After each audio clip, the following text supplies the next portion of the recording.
Testing 1, 2, 3. Can you hear me? Good. Good evening and welcome. My name is Muir Russell. I used to be a member of the council here until recently and have been involved a little bit in the planning of this sequence of events. Tonight's discussion is one of a series of events which the RSC has been organising with the Centre for Constitutional Change and the UK in a Changing Europe programme, which is all supported by the ESRC. And alongside of that sequence of events, we're publishing papers that will examine a variety of issues which are aimed at enlightening the European debate. And these are going to examine the implications for the UK of the Leave or Remain decision.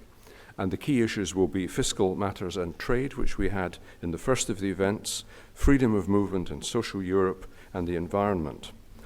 Now, the Royal Society is not taking a position on this, neither advocating leaving nor remaining, but what we wanted to do in these events was to try to tease out the independently analysed issues that people should be thinking about, that the media should be commenting on, in terms of making sure that those who are advocating leaving or remaining address the issues and try to help people to understand them so that we make the present rather febrile, rather personalised atmosphere of claims and counterclaims a little bit more objective and easier to understand. This evening we're discussing living and working in Europe, which, as you'll see from the papers, is a pivotal issue that covers a lot of the things on which I guess the vote will be determined. And we'll be writing up a summary of tonight's event, and that will be available on the website for all to see just as soon as we can. And we have three speakers with us tonight. We have David Bell and Richard Brodie and Christina Boswell, and they will be presenting their work to us, and they'll be answering questions about the issues that as they see them, and they'll be trying to respond as best they can to all sides of the debate that you will bring up. And in order to make sure that that works, we have as our chair Ken MacDonald, who's somebody whom you will know. He's a presenter on BBC Radio Scotland's news and current affairs programmes, and he's a special correspondent with the BBC, and his work appears on television and on radio and online. He's covered 4 American presidential elections and reported from locations across Europe and beyond. And most recently, his reports have appeared on Newsnight Scotland. He's presented Good Morning Scotland, News Drive, and other Radio Scotland programmes. And his awards include a Scottish BAFTA for the best news and current affairs for the programme Did Your Vote Count?, which revealed the full extent of what is described as the 2007 Holyrood election debacle. His words, I think, not mine. So I shall hand you over to Ken to introduce our speakers more fully and to guide us through the rest of the evening. Ken, thank you for being here, and over to you. Thanks very much for coming here tonight on a beautiful evening when you possibly could have been doing lots of lovely things in the fresh air. It is gratifying to see that there are so many people who are interested in this debate. It is called Enlightening the European Debate, and goodness me, doesn't it need some enlightening, given the standard of the debate out there, or as portrayed in the media. It's been a Punch and Judy show so far. I think it's reasonable to say. Maybe the quality will improve. It's certainly going to improve tonight. I can paraphrase the debate fairly simply. Basically, the Leave campaign are saying that if we remain, the United Kingdom will be attacked by a plague of frogs, and the Remain campaign say that's nonsense. Of course it's not. But if we leave, then it will be attacked by a plague of locusts instead. So it's that kind of standard at the moment. One says yes, one says no, one says black, one says white. But actually we have some people who are about to inject a much needed ingredient, I think, here. Facts. Goodness me, they'll never catch on. First of all, David Bell, Professor of Economics at the University of Stirling since, goodness me, 1990. That makes us both feel quite old. Since 2011, he's provided policy advice to the Scottish, Westminster and Irish governments. He's done work in relation to the youth labour market in Europe, UK, Scotland and Ireland. He was advisor to the Finance Committee of the Scottish Parliament from 2007 to 2013. And then in 2015, he was Specialist Advisor to the House of Lords Economic Affairs Committee. So basically, he's completed the full set of democracies on both sides of the border. David is going to be talking about the European referendum, labour, markets, migration and benefits. So please welcome Professor David Bell.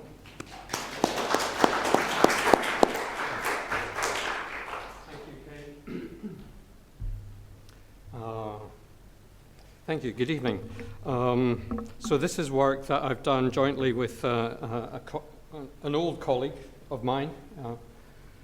Not to say he's old, but he has been a colleague of mine for a long time, Bob Elliott of the University of Aberdeen. He and I have worked together in the past on labour market issues, so this is kind of a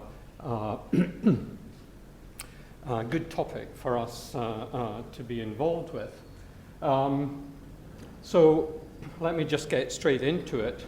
I'm going to be talking mainly about people and work. I won't say all that much about benefit, and I hope I won't say too much about migration and overlap too much with what Christina is going to say. But migration is suddenly, it seems, well, perhaps predictably, at the top of the agenda. So people and work are central to the debate that is going on. They're important in relation to sovereignty, and I'm going to spend a bit of time talking about that. And also, obviously, migration. They're also, people, the way the labour market works is also an essential determinant of how the economy as a whole works, and therefore the discussion of people and work is also an important in relation to discussions of the economy as a whole. I'll just show one slide on that. I think that the argument has, in terms of the economy, it seems to me, been kind of conceded by the Leave campaign, partly because of the array of supporters that have been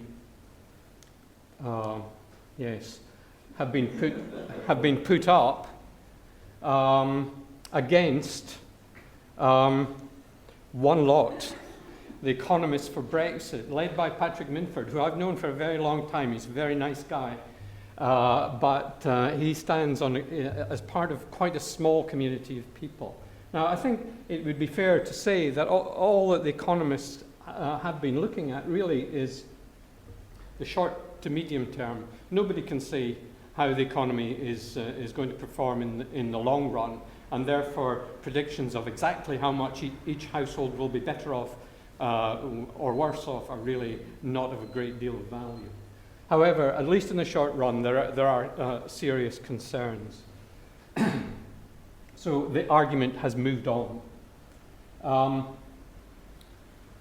And just to say, because it's also relevant, some of this argument has related to, is this a pointer? Separate pointer. Right, thank you. Yep, thank you. That a major part of the economic case has been around trade wars or the possibility of not getting a good deal on trade. And I came across this particular slide quite recently, and it actually charts from the same point in time, actually in terms of months, what happened when, during the 1930s, lots of trade barriers were erected by the industrialized countries, which resulted in a massive reduction in world economic output. Now, economists are fairly maligned over the last few weeks, months, years. One of the things we did learn, though, is that the response to a huge financial crisis is not to put up trade barriers. This is what happened to world output from 2008 onwards. This is what happened to world output from 1930 or thereabouts onwards. So trade is terribly, terribly important, but it seems to me that that part of the argument is now moving on. So let me talk about the labour market and sovereignty. So the labour market is an integral part of the so-called single market. The single market comprises the free movement of goods, services, capital, and labour. It is not complete. In particular, it is not complete in terms of the trade and services. It is also, however, the case that because of the treaty that the UK and all of the other countries have signed up to, the trade arrangements that I've been talking about are essentially dealt with by the EU as a whole. So it has that impact, so the UK cannot work out its own trade arrangements.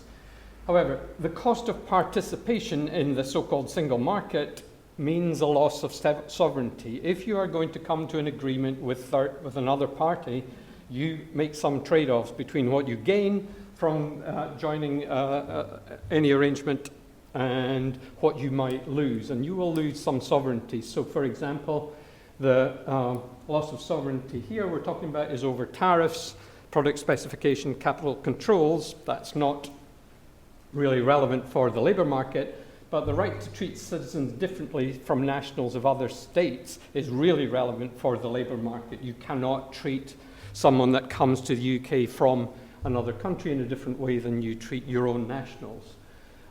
Control over internal migration, the huge issue, is also part of what was given up when the UK signed the various treaties associated with the EU.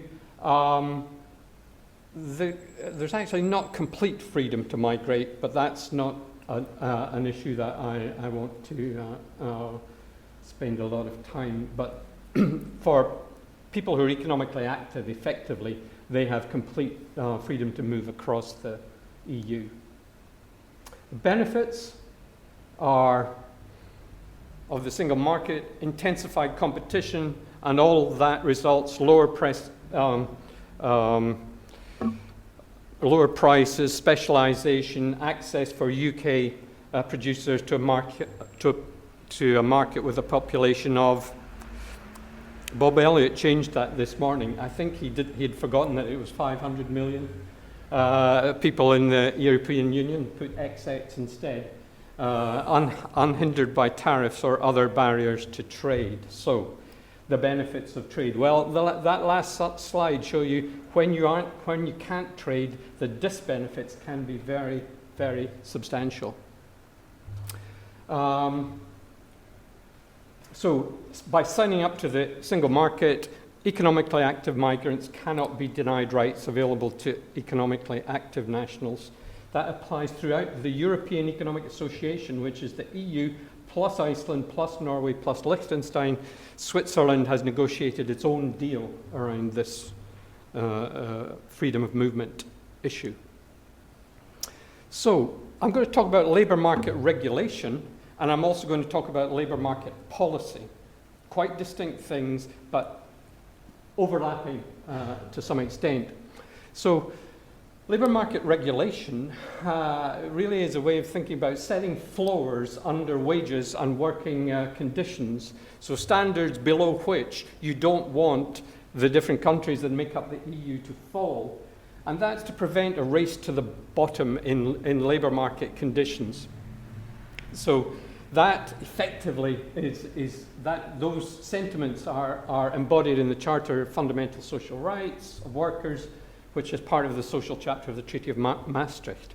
But actually, the EU is very incomplete in its in the kinds of floors that it sets for the labour market. For example, it says nothing about how minimum wages are set. Germany has just recently introduced a minimum wage. The UK, which actually has a very flexible labour market, has had a minimum wage for quite a while. Not all of the 28 countries have minimum wages. Collective agreements, again, quite different arrangements, country by country. Employment protection, to some extent, is negotiated by the EU, but by no means, as we shall see, all that extensively.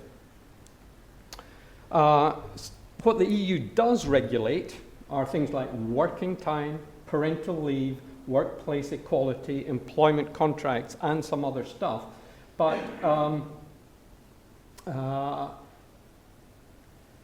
these tend to be, you get a directive from the EU, And for many of them, each member state interprets them in the way that it wants. So one of the great complaints about the EU are its, the regulations that it imposes on particularly employers. The UK was concerned about this. So in relation to the Working Time Directive, which limits working hours in a working week to 48 hours, it allowed for various opt-outs for things like junior doctors and so on. But it actually increased the minimum amount of leave, that minimum annual leave, to 28 days. So in relation to the Working Time Directive, it was less stringent in one way, but more stringent in another. So there is flexibility around some of, the areas where it just so happens that the EU does regulate the labour market. Labour market regulation, of course, has macro effects. Restricting working time may lead to an overall increase in the demand for employment, but also reductions in competitiveness. Some of that is playing out in Europe at the moment. And of course, setting up changing regulations will always create losers as well as winners. So although employers complain about the Working Time Directive or the Parental Leave Directive, then what about the people who are benefiting from these particular regulations? Sometimes the debate in recent weeks seems to me to have implied that there's only a downside to regulation. That's not true. However, within this patchwork of labour market regulation in different countries and strong historic influences, so in France, they have much different history in terms of how the labour market is regulated compared to the UK, it's not surprising that you have actually got quite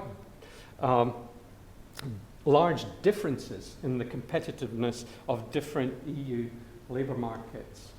And this is a measure that the OECD uses to show how flexible different labour markets are. Now, here is France, up here, about at the top of the list. And we know that France at the moment is in chaos because of attempts to liberalize the regulation of the French labour market. At the bottom of this list is the UK, almost at the bottom. Canada, the US, and New Zealand are slightly more flexible than the UK is. France is about the least flexible, at least in terms of the OECD measure. And a lot of this is about how easy or difficult it is to change the structure of your workforce. And that's part of the attraction of the UK to many migrants, the fact that it is easy to get a job in the UK, it's easy to move from job to job. Labour market policy, so this kind of is an offshoot of macroeconomic policy, partly because we've got a whole bunch of countries that are now members of the euro. You have 15 countries members of the euro, and by joining up with the euro, they've given up a freedom, the freedom to set monetary policy. So that's part of their relinquishing of sovereignty, is that.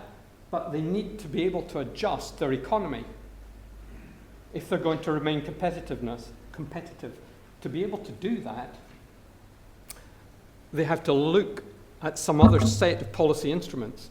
And one area of policy where that obviously could have an effect on productivity and economic growth is the labour market. So countries are also now trying to affect their labour market as a means of getting their economy going again. And we've had big differences in competitiveness have become apparent since the financial crisis. So this is what unemployment looked like in 2010. The UK at about 7%, that was our top rate of unemployment. Spain up around 15. That's where it is now, and they're in order now, going from Greece, where macroeconomic problems associated with trying to stay within the euro have caused huge increases in unemployment. Spain hasn't seen much of an improvement. Countries like Estonia, Latvia have done quite well in reducing their unemployment rate. Germany and the UK, of the major economies, are the ones with the lowest rate of unemployment. If there had been a free, equally competitive labour market across Europe, and the euro wasn't part of the complication, you would expect much greater convergence on unemployment rates. Instead, you still have huge differences across Europe. So, European labour market policy is now focusing on trying to get those economies where unemployment rates are high going again. And a lot of this is about freeing up their labour markets.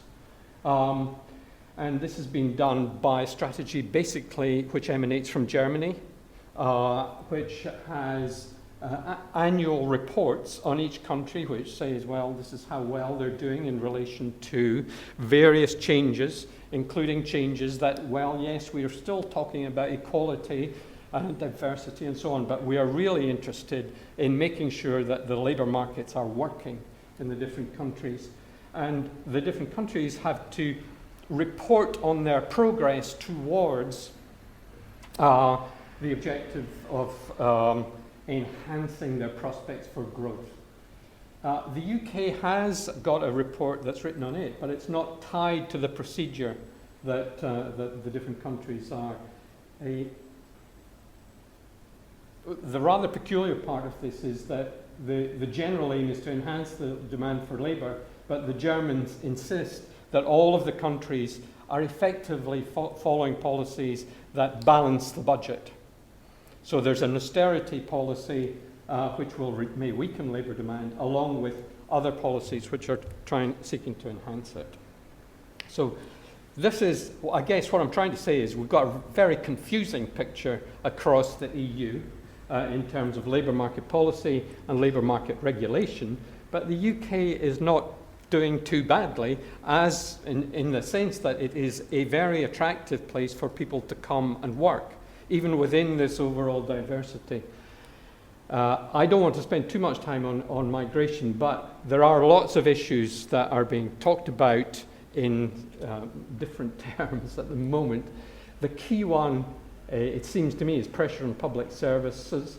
We have also issues around the housing market, skills and productivity, wages, remittances, payments by people who are living in the UK to relatives living abroad and what effect those have, and also effect on UK demography.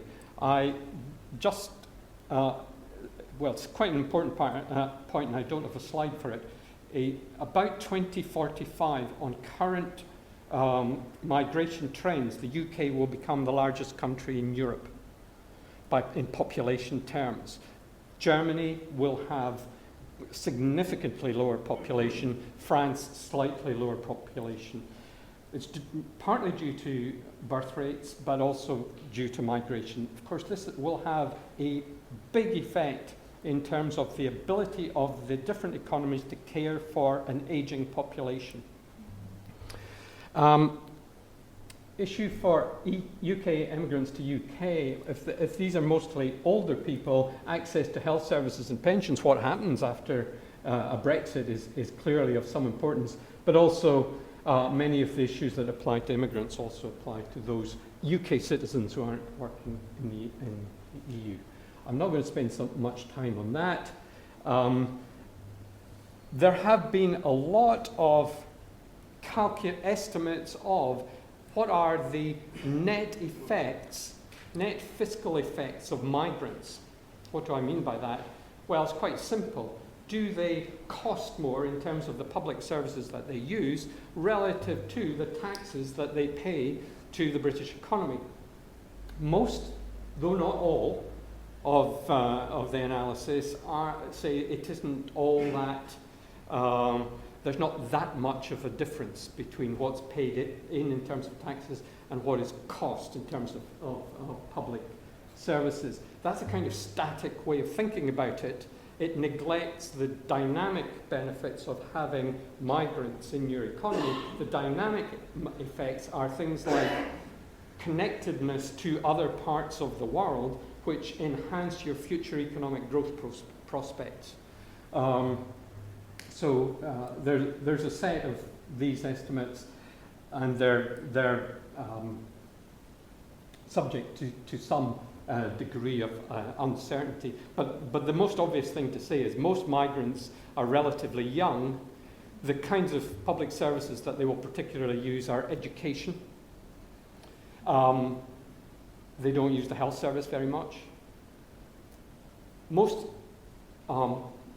migrants, EU migrants into the UK, are well qualified, but tend to work in jobs that are below the level of their qualification. And often that means that they're in jobs which don't pay very well, which means that they're eligible for tax credits called in-work benefits, as opposed to non-work benefits.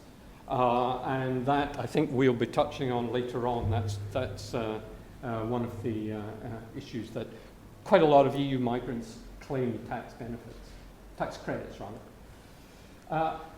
Just a slight diversion into Scotland, because what is quite noticeable is that the difference the difference in attitudes towards migration in Scotland compared with some parts of England, not necessarily all parts of England by any means. And to put this in perspective, I've drawn a graph here by local authority district of the proportion of EU migrants in each local authority at the 2011 census. The scale goes from, I can read it here, I think, from about, can't read it, about up to a maximum of 8%. So that's Aberdeen and Edinburgh. And South Ayrshire, there virtually none. What you see is migrants go to where there are job opportunities. This also shows they comprise a fairly small proportion of the total population, except in a couple of cities. However, if you take them as a proportion of the 18 to 34-year-olds, which is where they're mainly concentrated, you see quite a much bigger concentration, Highlands, where I come from, hospitality sector, food sector, lots of EU migrants there.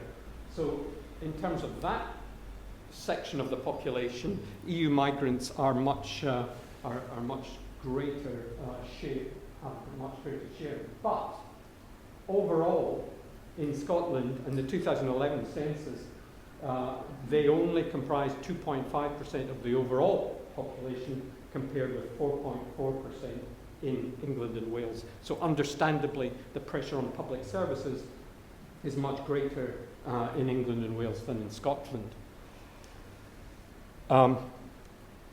Just to say, I mean, if they are paying in as much in taxes as they're costing in terms of public services, surely the problem is that the taxes aren't being put to the right use, so that there isn't pressure on certain parts of the country in terms of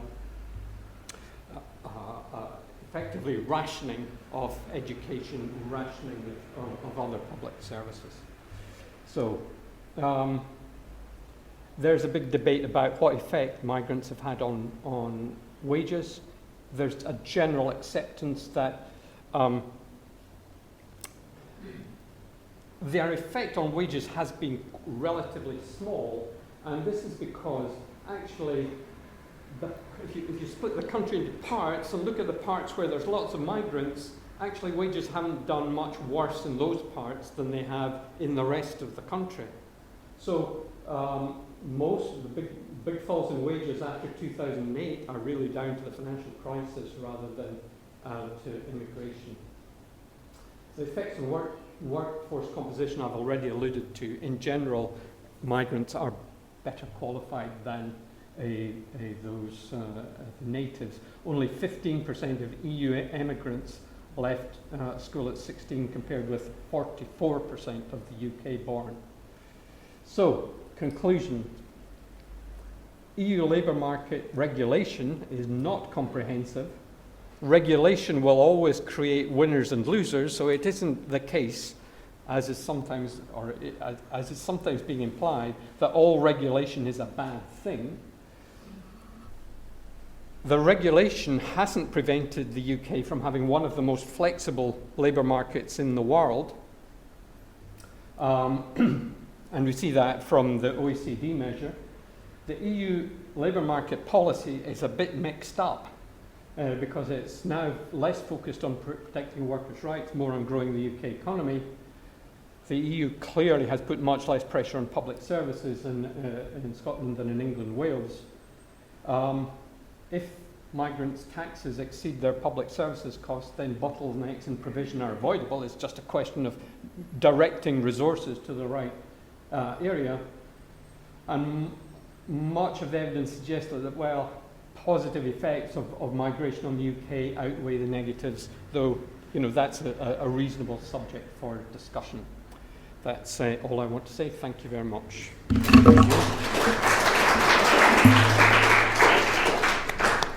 Thanks, David. That was, we were looking for facts. I think we got a few there. I've already got several things actually, which I'm going to take away from this that I didn't otherwise know, with which I'm going to confound people the next time I'm on air. So thanks very much for that. We'll be bringing all the speakers back up for a question and answer session later on. So please, I hope you are preparing thoughts or points or hopefully questions so that we can have a chat later on. I'd like to call up Richard Brodie now. He's a teaching fellow in the University of Edinburgh, many years' experience, teaching at both undergraduate and postgraduate level. His expertise is European Union social policy. He teaches the European Union social policy modules on a number of EU-related courses, both social policy and in politics. Richard has supported the Jean Monnet, did I get the pronunciation right? Thank goodness for that. The Jean Monnet Chair at the university when it was awarded to Edinburgh, and has contributed and been consulted by a number of leading academics in the field on a number of European Union social policy issues. So it's pretty apposite that we invite him to talk about social policy of the European Union. Richard Brodie. Thank you very much. First of all, I'd like to thank my colleague England Nauman, who collaborated with me on this paper. Second of all, a little bit of an apology. I don't have PowerPoint. So sadly, you're going to have to just listen to me and even look at me, which is embarrassing for most of us, and particularly me. Hopefully you'll be able to follow my argument as we go through. As has been said, I'm going to talk about the social dimension of the European Union. I'll look at social Europe. And the social dimension has come into quite sharp focus, actually, during this debate on Brexit, because David Cameron made it so. In the so-called renegotiation excitement that we had, I don't know if you remember the renegotiation that we had a number of months ago, at the centre of that was question marks over benefits, welfare benefits in particular, for migrants and how we deal with the issues over that. Now, that's quite an important issue for me as a European Union social policy expert, but also as somebody who thinks quite a lot about the welfare state, because there is an absolute connection between our attitudes towards welfare and the welfare state and with sovereignty. Sovereignty is at the centre of of much of what we think about the welfare state as well. So when we talk about the welfare state, we're also talking about lots of other things at the same time. So we're talking about things like our national identity. When we talk about a welfare state in Britain, when we think about the welfare state, we think about Britishness, and we think quite a lot. I mean, we relate, for example, the health service to being something which is very British. Separates us from the rest of Europe, the National Health Service. So that gives us something to hang on to when it comes to something like national identity. But the welfare state is also part of the national identity of other countries. So when we talk about Britishness, the Germans think about the welfare state in Germanness, Austrianness and Frenchness. They all talk about the welfare state in exactly the same way. Historically, what has happened is that it is the nation state that has made welfare policy, decided welfare policy, and created welfare policy. And the question is, and one of the arguments that comes along is the European Union now involving itself so much in welfare policy that it's taking sovereignty away from our own state, and particularly in the welfare area? And that's what I'm going to be looking at today. I shall do that by trying to, first of all, have a look at the historical impact of the social dimension within the European Union, and then I'll make a couple of observations, my own observations, which of course you're very entitled to agree or disagree with within this debate. It's actually quite difficult in a general sense to define what social Europe or what the social dimension of Europe actually is, because in different countries, as we've just actually heard, it means different things. For some people, having a social dimension, having a social Europe, is about reinforcing competitiveness. It's actually about something along the lines of making sure that we are very competitive in the world, particularly when we're competing on price. So we can keep prices down if we don't have too many very expensive social policies which are adding on to prices of our goods. And that is one way of looking at social Europe, and one way that actually the European Union does encourage that type of social Europe. But unfortunately, there's a second definition as well, which also looks at social Europe as keeping social standards high. Europe actually should be a place of incredibly high social standards, a place that competes in the world based on principles, based on the idea that we've got a high bar rather than a low bar. So we're highly regulated, and actually we've got lots of very interesting social advantages to working in Europe. That's a really important part of that. So those two definitions run differently in different countries. I think you can probably imagine in your own minds which country is in favour of which of one of those definitions, and which countries would normally be in favour of the other definitions. Clearly the UK and neoliberal countries are in favour of the deregulation. Scandinavia, in a general sense, tends to be more in favour of the regulatory and high level of social standards. One other little, just a little point.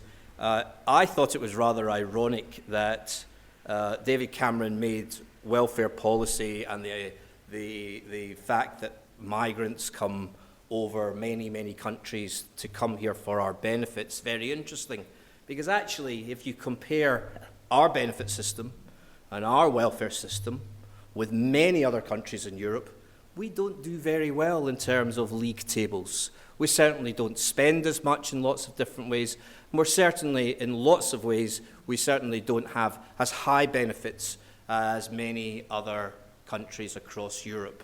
So migrants are probably coming here for some other reasons which have already been mentioned, and I'm sure will be mentioned later on. What I'm going to be looking at here is, or I'm going to be suggesting to you, is that the impact of the European Union on welfare states is actually exaggerated. Actually, the European Union doesn't have a great deal of power when it comes to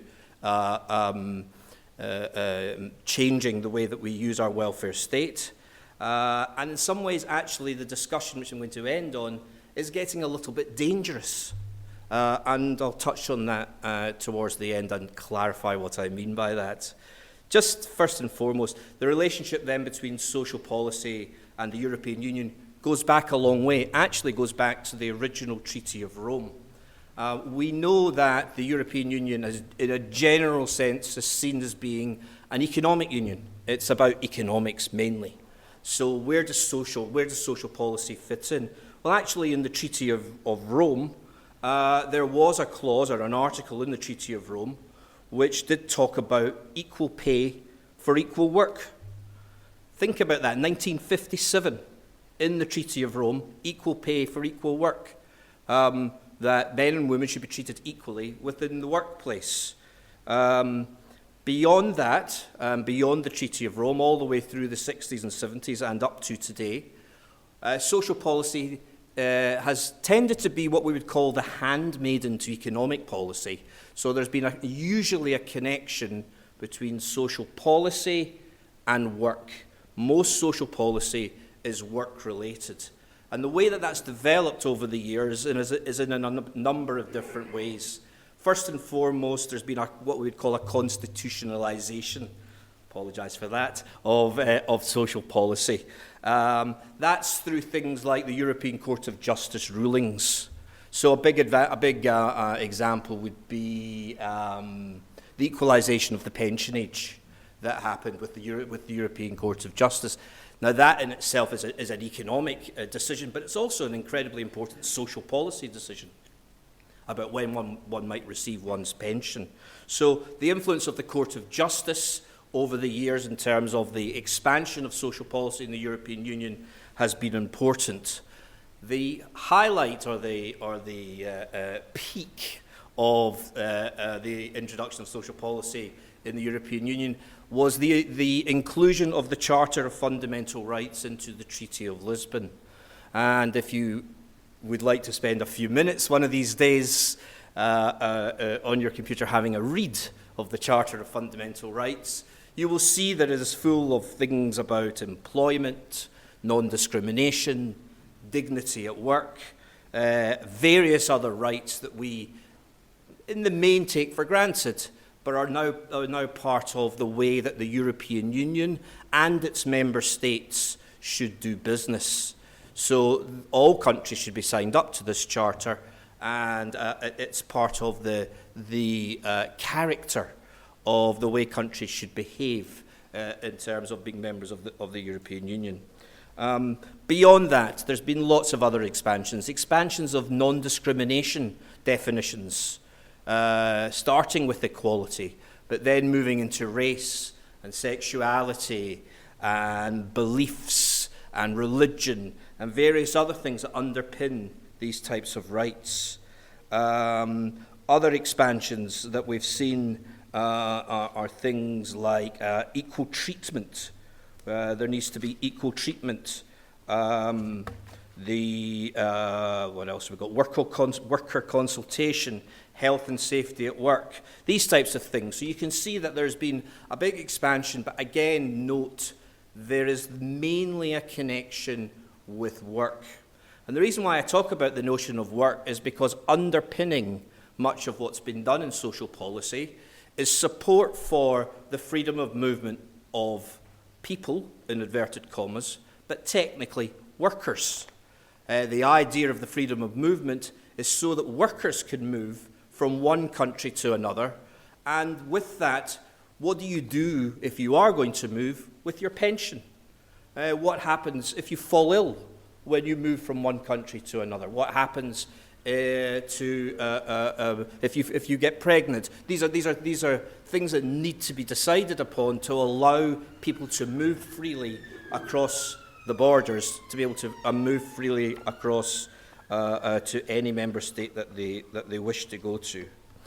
The other underpinning character or the principle of the welfare policies within the European Union is a notion which is called subsidiarity, which is a very European Union word, and something that we're not particularly used to within the United Kingdom, but something that they're very used to in many countries on the European mainland. And subsidiarity, the principle of that, is that you should do business, or you should take action at the best possible place to take action. So in other words, if the European Union is the best place to make a decision on something, that decision should be taken at the European Union level. But clearly, if there's a decision that should be taken at member state level, should be best taken at member state level, then that decision should be taken there. And that's where the welfare state comes in. in things like education policy or health policy, clearly it makes most sense for each individual member state to take decisions on education or on health policy within the confines of their own type of welfare state. There are numerous different types of welfare states across the member states of the European Union, and it would be impossible to come up with one single policy. So clearly the best place for education policy to be decided is in the member states themselves. So that's a guiding principle.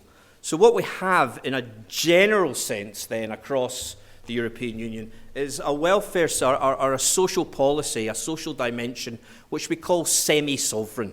Some of the sovereignty lies at the European Union level, and some of the sovereignty lies at member state level. Now, I just want to repeat also what David said in terms of access to welfare, in terms of rights and social rights and access to the welfare state. There are certain rules.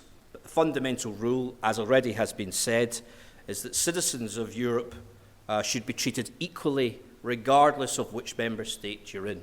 So you should be treated equally to the citizens of that member state.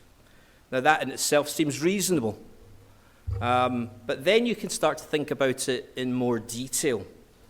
So access to welfare rights are for residents of a member state. But then what does it mean? When do you become a resident?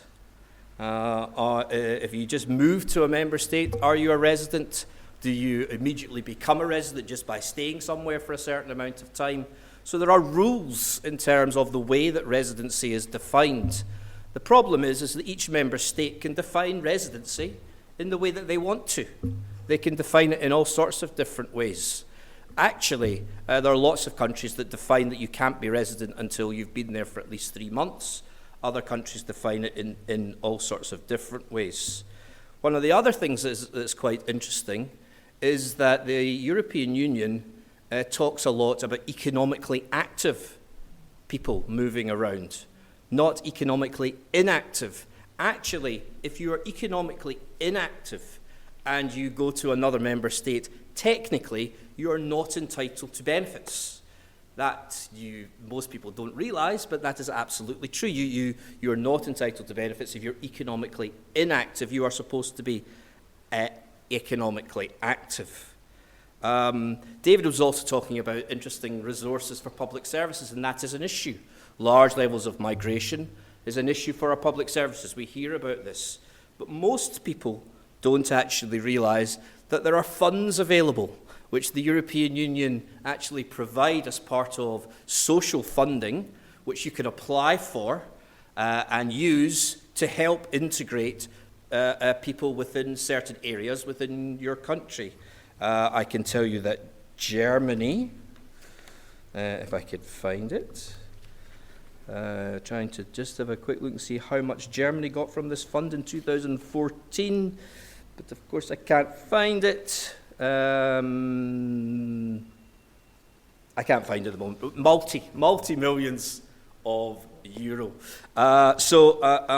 These funds exist to help people integrate into society in that particular way. So what I want to say is a couple of other things. The key areas of welfare policies still remain in the hands of the nation states with the UK government.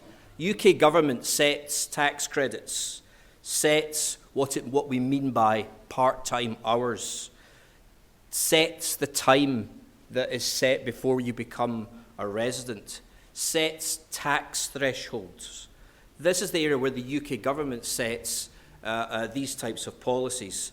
The European Union does not set these policies. It just asks that you treat a European citizen in exactly the same way as you treat a resident. So those definitions are when you define what is part-time. It should be the same part-time hours for a Bulgarian worker in the United Kingdom as it is for a United Kingdom worker here. There was another little interesting example. There was a whole argument about child benefit. I don't know if you remember that. child benefit, about people getting child benefit from this country and then sending it home and using our taxes to look after children in another part of Europe. It was mainly Polish, and it was mainly highlighted by one or two of our newspapers.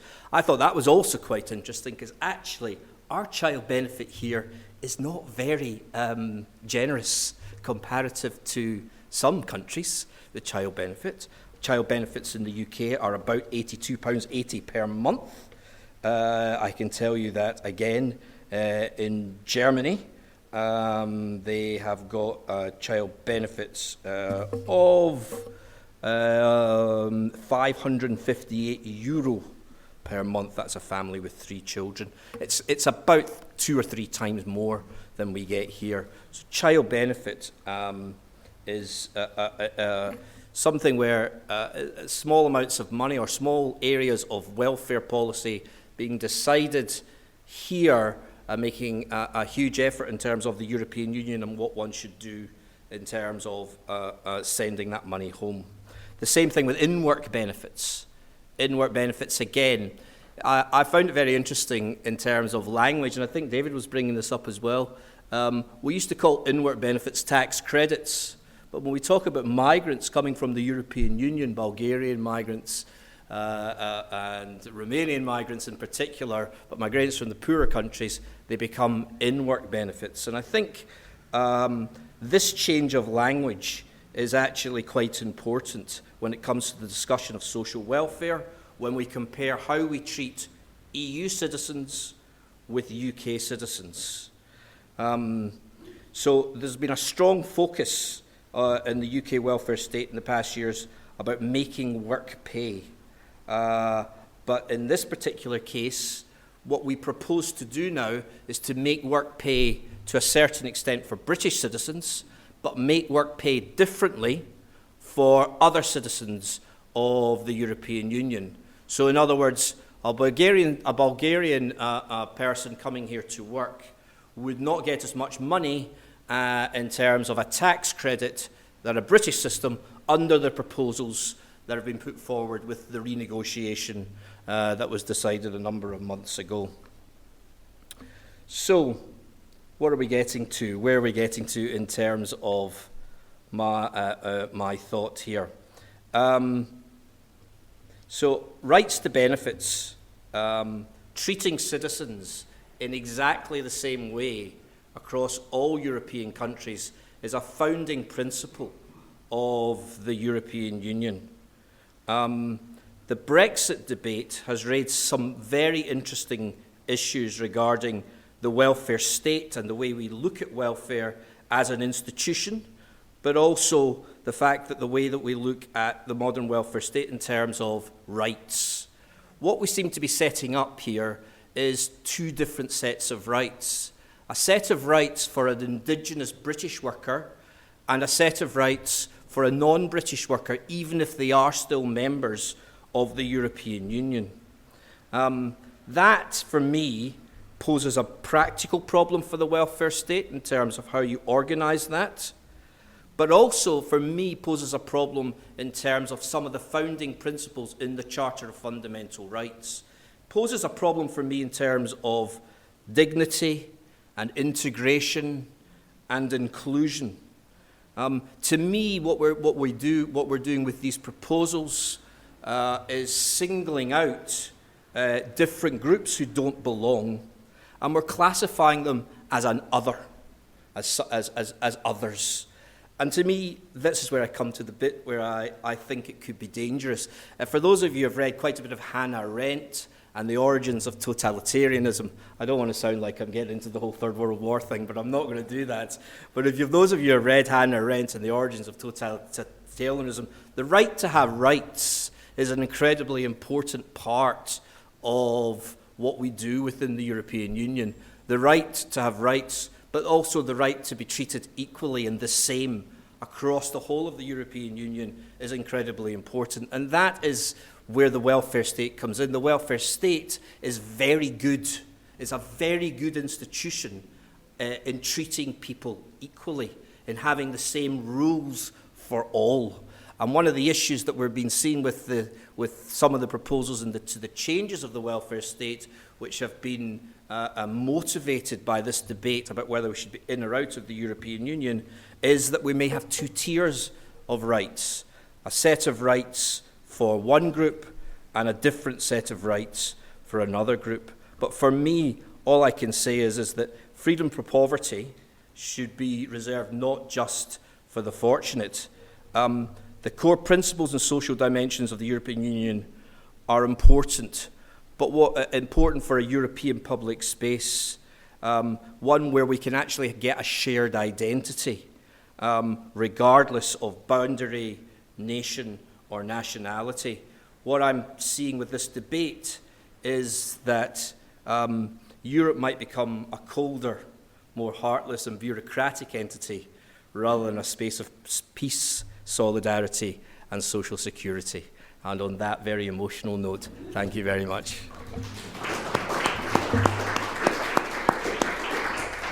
Richard, thank you very much.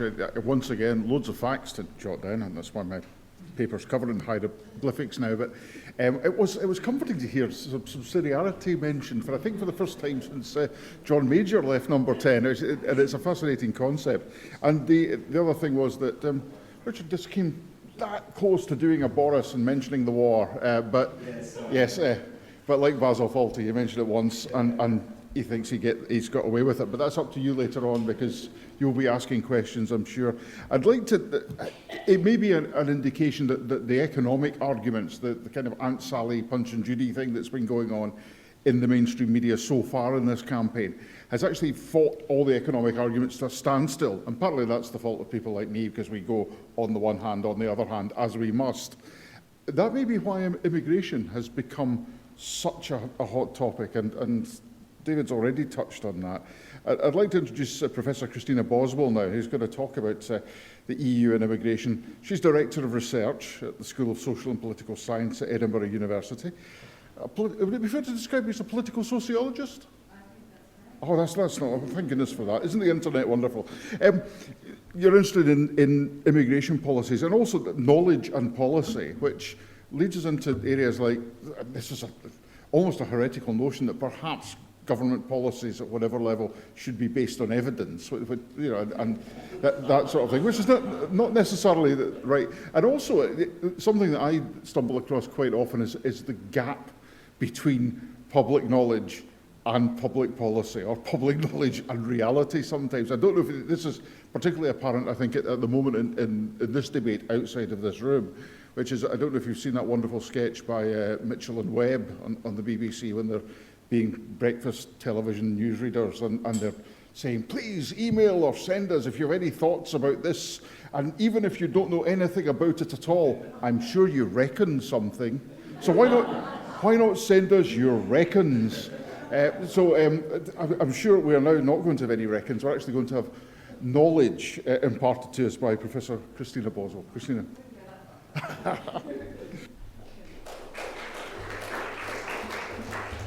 Okay, thanks very much. So I'm going to pick up on some of the points already made by David, and I'm going to sort of address full on this question which has become so central to the referendum debate. Would leaving the EU enable us to control immigration better than we're able to do so at the moment? Because actually it's quite a complicated issue and needs a bit of critical scrutiny, a little bit of unpacking. So I hope to be able to shed some light on the answer to this question. So we're probably familiar with this kind of graphic which shows the increase in immigration to the UK, in particular, actually since the 1990s, but obviously especially after the mid-2000s. And the blue bars, so the bar at the top shows immigration, shows immigration, and the blue bars show net migration, which is what we generally discuss these days, which is basically immigration minus emigration. So it's sort of the net of people coming and leaving the UK.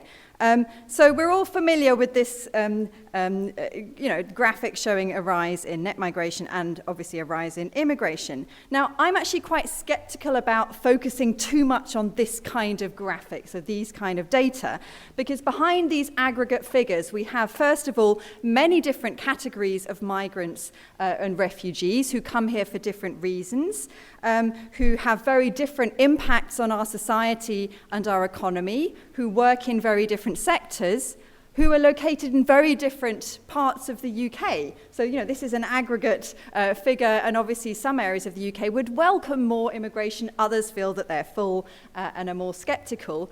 I think my first point is to say we're very sort of obsessed, we're very focused about these aggregate flows as the main point of discussion about immigration policy, and there are obvious reasons for that.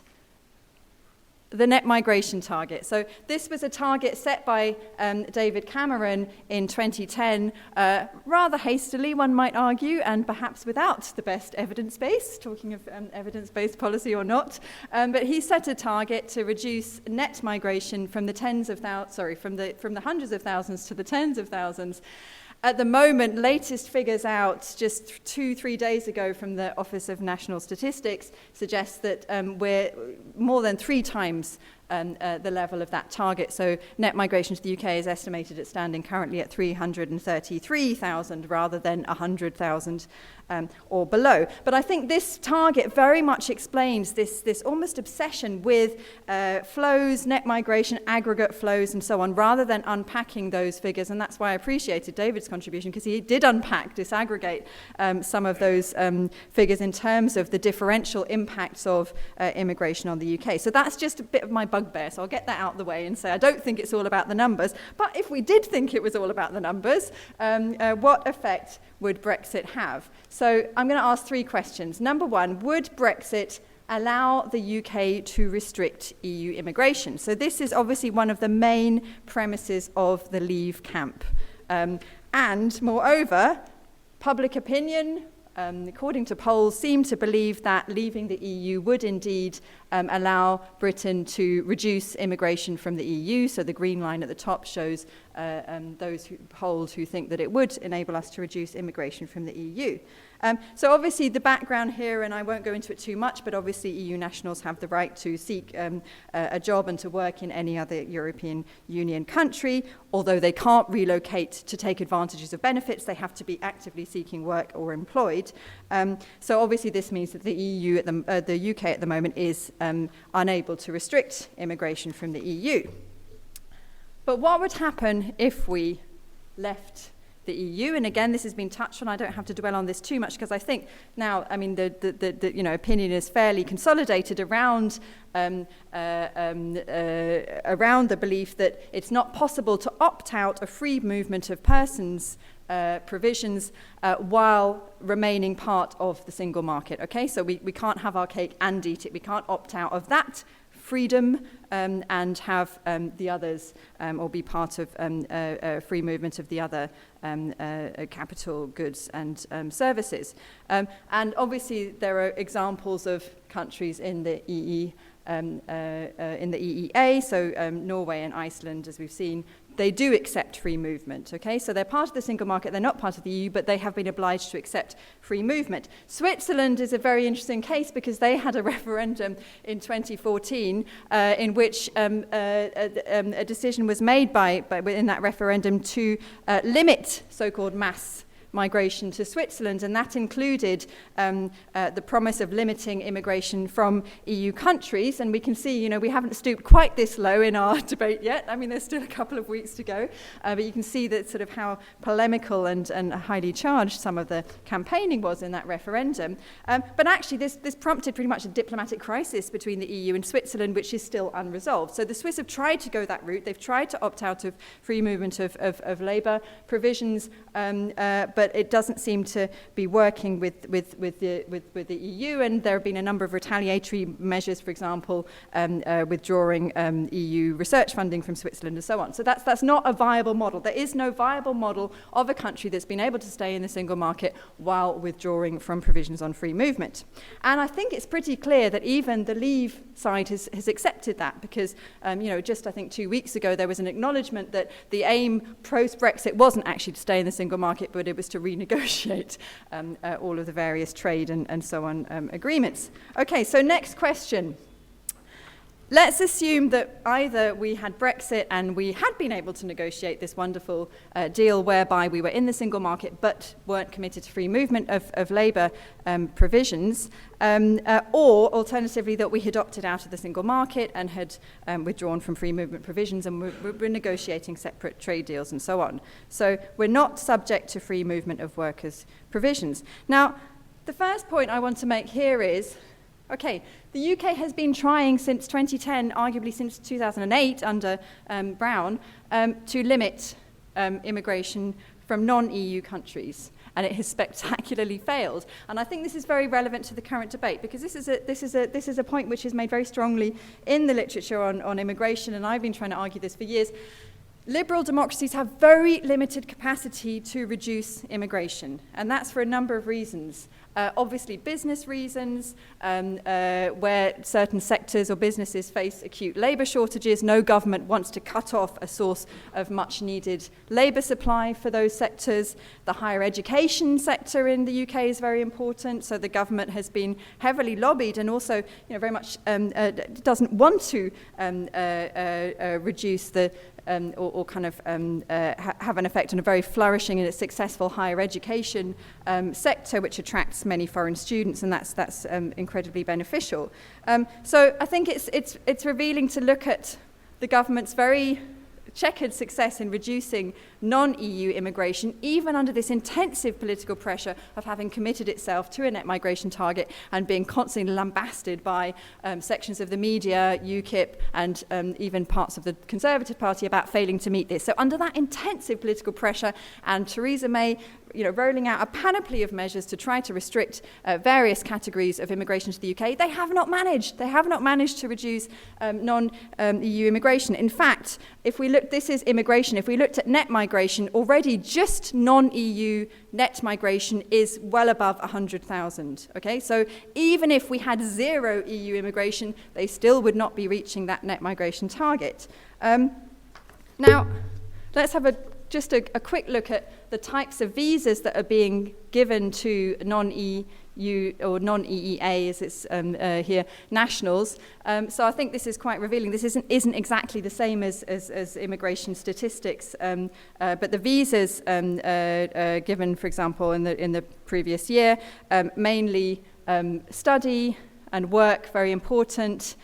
Tiers 1 and 2, generally skilled migrants and so on. So obviously it's incredibly important still to have non-EEA immigration for work and obviously for study. So one might then argue, and this is kind of surfacing a bit in the debate at the moment, that, well, actually, if we withdrew from EU provisions on free movement, we could actually be really selective. We could cherry pick the really high-skilled workers from whether non-EU or EU countries. We wouldn't just be sort of sitting here passively waiting for those who selected us. We would be selecting the ones that we wanted. Well, yes and no, because if we look at the EU nationals who are coming to the UK, actually, around 57% have already got a job when they arrive. And as we know, you cannot simply remain in the UK and be dependent on out-of-work benefits. This is actually not possible. So we can assume that almost all EU nationals who arrive in the UK, they either 57% have a job, and the rest pretty high probability that they are finding work once they arrive. So what are all these jobs? So we know that EU immigrants are de-skilling, so many of them are highly qualified, as we saw in David's slides, and they're often working below their skills level. So there are quite a lot of lower skilled jobs available on the UK labour market. Now, This can be quite consistent with having unemployment of UK nationals. So obviously there is this assumption, often in political media debate, that EU nationals, especially in lower skilled sectors or lower skilled occupations, are taking the jobs from British workers. But actually, there's often a high level of what we call labour market mismatch. So this means that, yes, there might be unemployed British workers or people who would want to work, but they might not be attracted by the conditions of the particular occupations or particular jobs. They might have the wrong skills for those sorts of jobs, or they might be located in the wrong area. So foreign labour is often more flexible and is often, foreign nationals are often more willing to take the sorts of jobs that British nationals don't want to do. And this is particularly the case in less attractive jobs, like foreign EU nationals tend to be concentrated in areas like process plant occupations, cleaning, food preparation, hospitality, and health. So obviously, if this supply were cut off, that would have quite radical implications for the economy and for a number of social services. So I think that's something that we have to think about. Now, I just want to touch on one factor which I think will have an impact, probably have a more important impact on these dynamics, actually, than trying to reduce flows through immigration control. So you might say one of the answers to having this problem of labour market mismatch is to try to make the available and lower skilled jobs more appealing to British nationals so that they will take up those jobs and we don't have to rely on foreign labour. And the national living wage, arguably, which was introduced in April this year and which will incrementally rise over the next few years, arguably might do that, but it could have a number of other effects. So on the one hand, it will become more expensive for employers working in sectors with low-skilled jobs which don't pay very much. It will become more expensive for them to employ workers. And in smaller companies, there is a risk that then employers will be motivated to circumvent these new conditions on living wage. And that might encourage some firms to opt for irregular forms of employment. And that means dependence on irregular foreign labour, so circumventing the formal requirements and regulations and employing cheaper people from abroad. And I think it's quite, and I'm not a labour market economist, so maybe we can discuss this, but I think it's quite interesting that obviously if you look at these graded rates, I mean, we saw many EU immigrants are quite young. Many will be in the lower, certainly in the early 20s category, might be cheaper than slightly older British workers. So I think one of the key issues here is what will that effect have on employer behaviour and how well will it be enforced? Because this is really the crux of the issue here is, will the government be enforcing provisions to make sure that employers don't circumvent these rules and don't opt to employ irregular foreign labour circumventing these provisions? And I think these dynamics, it's difficult to know which way this will go. Could attract more Brits into work. It could incentivise employers to employ higher numbers of, for example, EU immigrants on an irregular basis. I can't predict which way it will go, but I think we have to watch these dynamics perhaps even more than immigration policy. So then my third and final point is actually panning out a bit from this debate and saying, well, actually, what's going to happen to EU immigration in the medium to long term? Because there's this assumption that there's this sort of infinite supply of EU nationals who are going to want to come to the UK, and obviously, we have got, the trends are, or levels of EU immigration are fairly high at the moment, and there's an assumption that this is just, a sort of limitless source. But actually, migration dynamics don't really work like that. And I think one of the interesting things is to unpack the composition of these EU flows to the UK. And this handy little graph, which I just stole from the ONS, the Office for National Statistics, breaks down immigration according to the different types of EU nationals. So the blue line is the EU 15 citizens. So that's the old EU member states. And actually, most of these EU 15 citizens will be from southern European countries and France, seriously hit by the recession, escaping austerity and high levels of unemployment in Greece and Spain and Italy, and to some extent France. So this explains the rise of EU 15.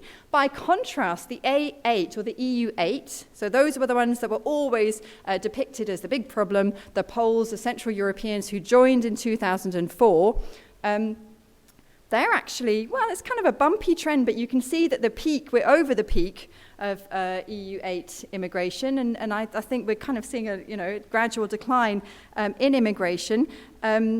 And then we have at the bottom the EU2, which is Romania and Bulgaria, who were exceeded in, let me think, Michael will know, 2007, but they were allowed access to the UK labour market in 2014.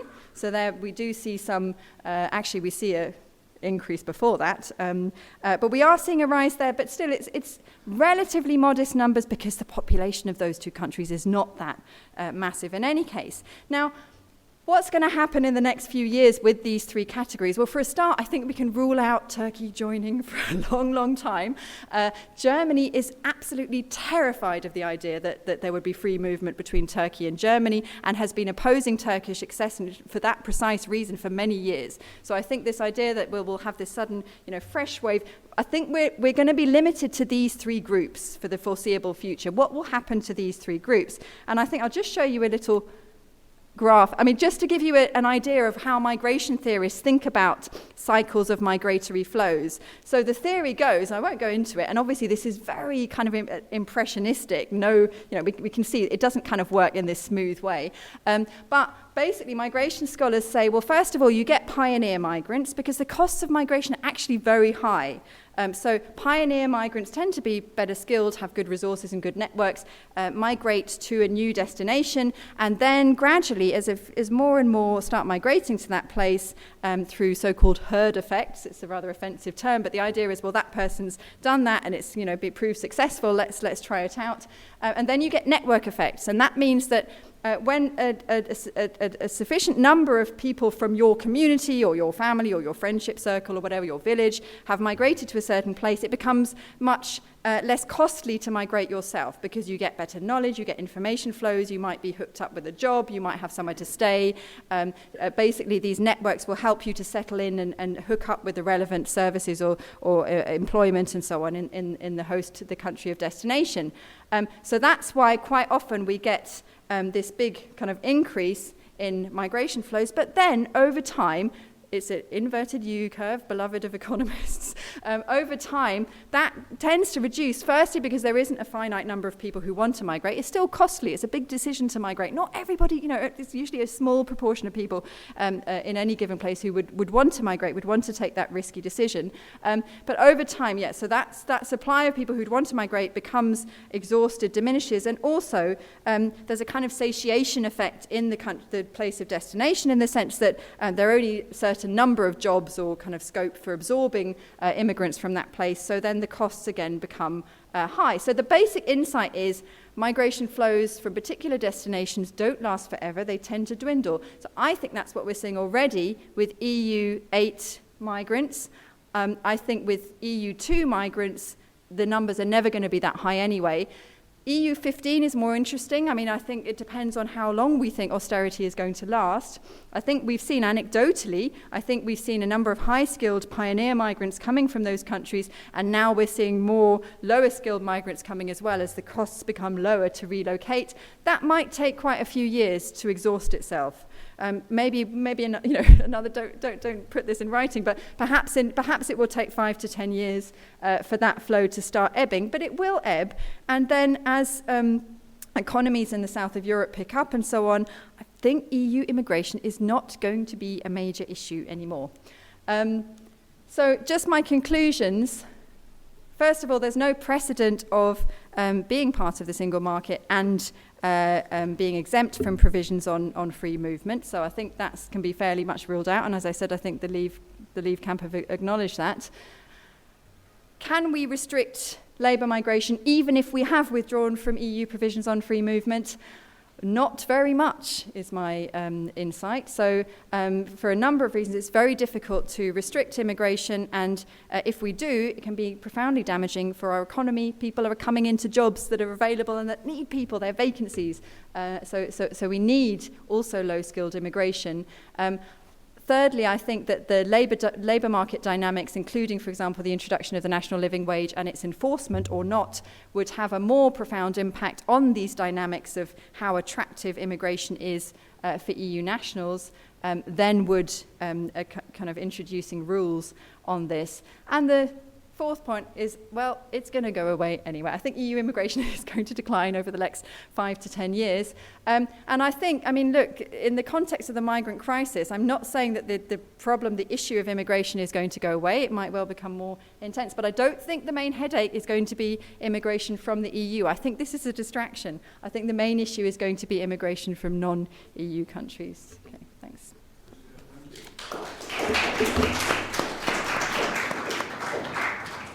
Now, can you all hear my big boomy voice up at the back end of the room, because I'll probably dispense with the microphone now. I'd like to invite our guests, our speakers, to come up here and well, enjoy any one of these comfy chairs.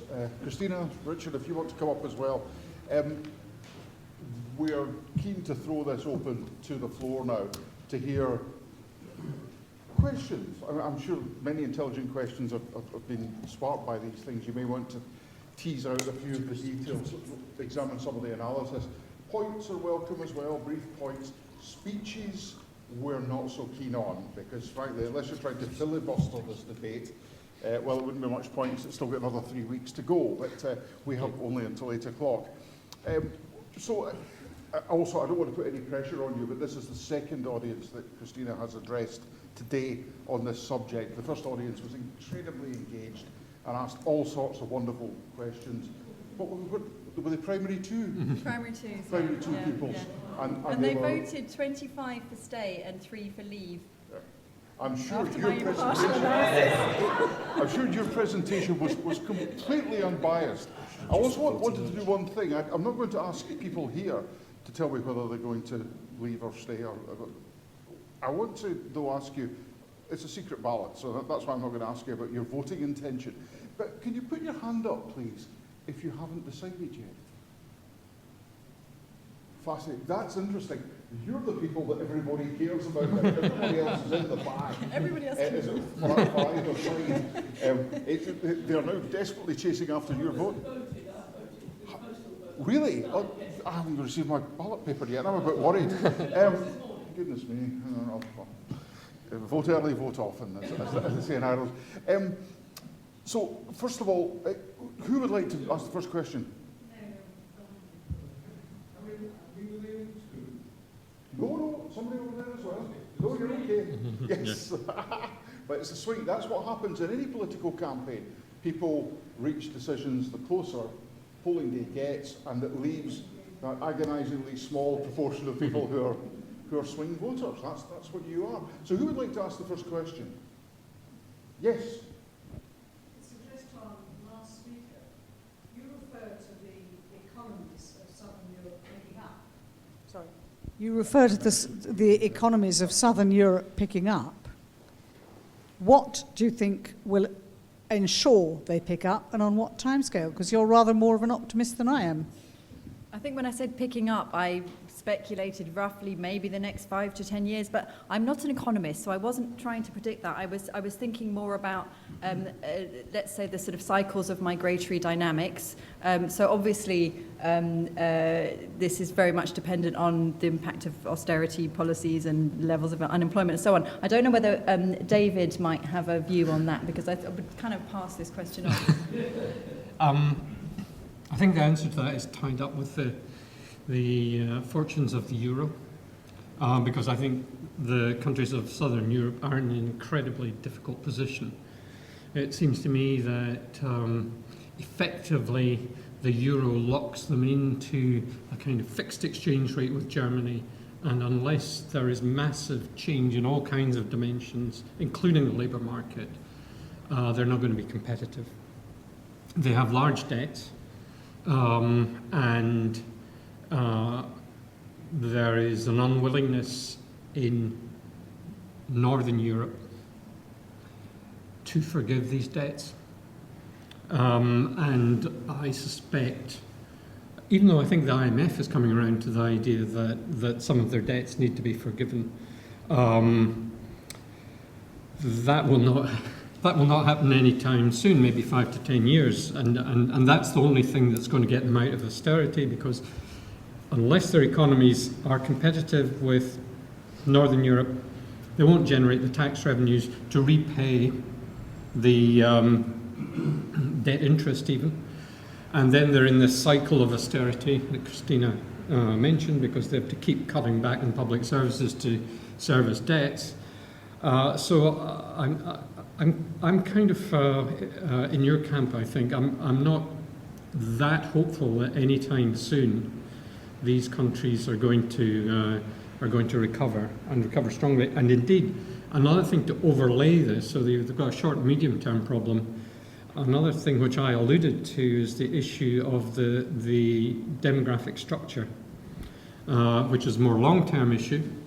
And the countries in Europe that are going to have a big difficulty in relation to that are Germany, Italy, Spain, and Greece. Primarily because of low birth rates. So the part of the reason for giving generous child benefits in Germany is to encourage people to have children. That's part of the story. But of course, migration has an effect to exacerbate the demographic differences between different parts of Europe. The UK is benefiting from that. And it will be one of the countries, along with Ireland, with the lowest ratio of pensioners to working age people in 30 years' time or thereabouts. So, I mean, that's a sort of expansion. My main answer to your question is it's going to take a while for Southern Europe to recover, and some significant change. So I'm just doing my Kirsty walk there, which is while David was speaking, looking into the audience and looking, going, yes, I see you. I see you, sir, and there's a microphone approaching right in the back row.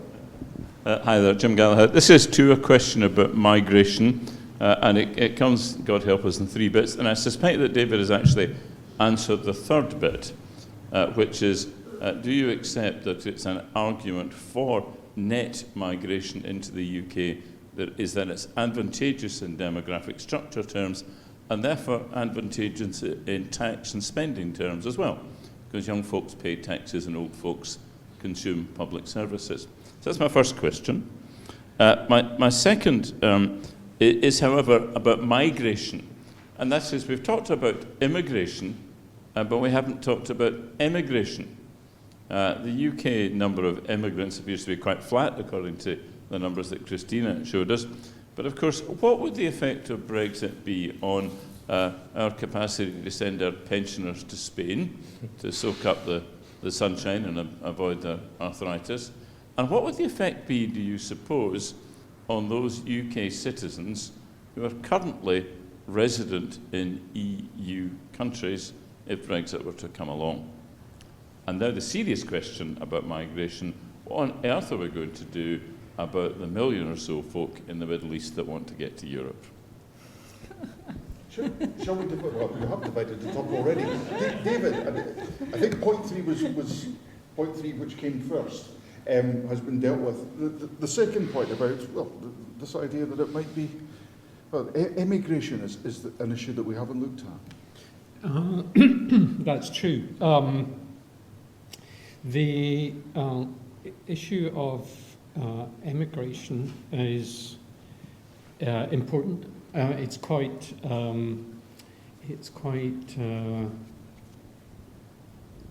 high level. I was just turning over the question, Jim, is it better for the economy to have a net migration, say, of 0, with 10,000 flowing each way, as opposed to having 1 million flowing each way?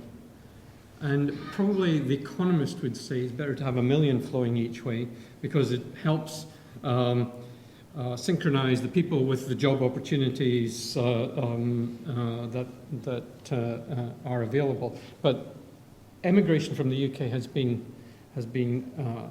kind of flat. I mean, it does seem to me that if you are going to say, okay, we're not going to go for free movement, therefore we're coming out of the single market, And then the question is, how many companies decide to move, and how many workers go with the companies that decide to move? There are differing views about the number of companies that might or might not move. And this is the financial sector is one that is thought to be particularly exposed, but I hear different views about that, and I'm not. I wouldn't claim that any great expertise on that, but it would seem to me that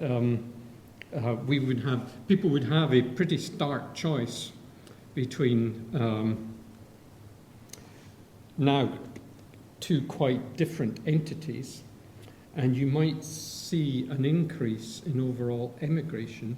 Some of that, it seems to me, would be dependent on an issue that I wrote my first ever academic paper on, which is return migration.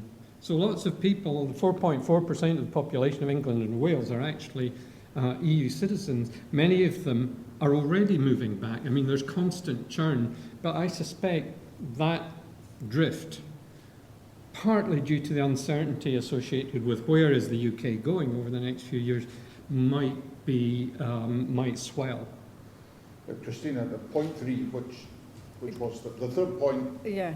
How do we solve the Middle East? Well, right, you've got a million people at the doors of Fortress Europe, or as the EU might imagine it is. Yeah. There is a tremendous push factor here, isn't there? Yeah. So I mean, I think there's a kind of how I think we should respond, and how I think we will respond. I mean, how we should respond. Obviously, there's a huge dilemma between, on the one hand, extending humanitarian assistance and refuge and asylum to those in need, and on the other hand, not wanting to encourage a sort of pull effect. And we've seen that in the case of Germany, where I think, Angela Merkel, personally, I think she did the right thing, and I don't think she could have done anything else there, but obviously then that does have an effect on encouraging people to see Germany as a haven, and to encourage people to take very often very dangerous journeys to arrive there, not to mention the backlash of elements of the sort of on the political scene. So I think it is a really, really difficult dilemma, but I would have hoped that there would have been more burden sharing between European countries, including on the part of the UK. That's my personal view. In terms of how I think we will, as Europe, respond to this crisis, I suspect that we will slowly but surely put in place a new system of buffer states around the EU, as we did previously. So we relied on our friends in Libya, and we relied on our friends in various Middle Eastern countries and North Africa to act as a buffer zone around the EU. So migration control in the EU has for a number of years effectively been outsourced to the neighbourhood. That's broken down recently because of conflict in Syria and because of the implosion of Libya and various other factors, instability following the Arab Spring. So obviously that arrangement has been disrupted. That's my cynical view of the migrant crisis. But I suspect that the EU has the resources and the clout to put in place a set of agreements, as it's trying to do with Turkey, but it will put in place a set of agreements to ensure that it isn't on the front line of these inflows. So I suspect that's how EU will deal with it. Whether that's ethically or acceptable in terms of human rights is another question. Can I just very briefly, though, say something about the second question, which is that when we look at the net migration figures and we look at emigration, of course, a huge proportion of that is students. So, I mean, students is a high proportion of this churn of people coming in and leaving and so on. So actually, when we look at emigration, it's not Brits going abroad primarily, that they're actually quite a small proportion of the emigration that occurs.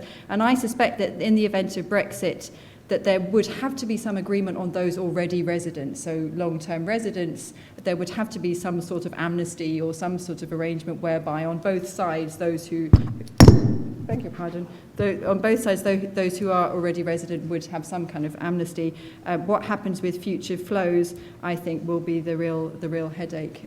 But of course, a high number of people who are benefiting from EU mobility at the moment would also go through various high-skilled programs, for example, Tier 2. So a number of EU immigrants could enter the UK through existing high-skilled programs. That's actually good news for somebody I was talking to today, whichever way the vote goes. Because one of my colleagues is German. She came over here to study about 15 years ago, loved Glasgow, decided to stay. Obviously, she hadn't experienced Edinburgh by that time. And she would probably turn up even earlier. But she is genuinely worried. She's telling me today, will I have to leave? And it's one of the big imponderables. But one of the things, I'd actually like to pick up on one of David's points that he made during his talk, and actually throw it at you, Richard, because from what you were saying, David, it was the flexibility of the labour market. Britain, by following whether it's a neocon or a neoliberal agenda, has gone for a more flexible labour market, and that's actually it's the other end of the push factor. It's the pull factor. It's actually paradoxically causing the immigration levels to be, whether it's from inside or outside the EU, so high. So it's not actually, as some might characterise it, it's people coming over here to get lavish child benefits because they can go somewhere else for that. It's actually the economic policies pursued by the successive UK governments, which are pulling people here rather than, say, Germany or France. Yeah. And I think what's paradoxical, I think, about European Union social policy is actually that European Union social policy mirrors the British vision of what social policy should look like. It should be deregulated and flexible. And labour market should have that type of labour market. That's what pulls people in. So actually when we complain about them encroaching on our welfare policies or encroaching on our social security, they're actually, interestingly enough, the European Union has developed social policies which are very similar in lots of ways to the deregulation and the flexibility that you've just been talking about. So there is a paradox there, absolutely, and I agree with you 100% on that, yeah. Another paradox, sorry, wait for the microphone, sorry, another paradox I want to talk about is differing social policies on either side of the Scottish and English border. Yes. As if Scotland's trying to follow a Scandinavian Yeah, model and England is following a German model. Based on Christina's presentation, the Brexit campaign are looking at the Australian model, the point system, as a way to control immigration.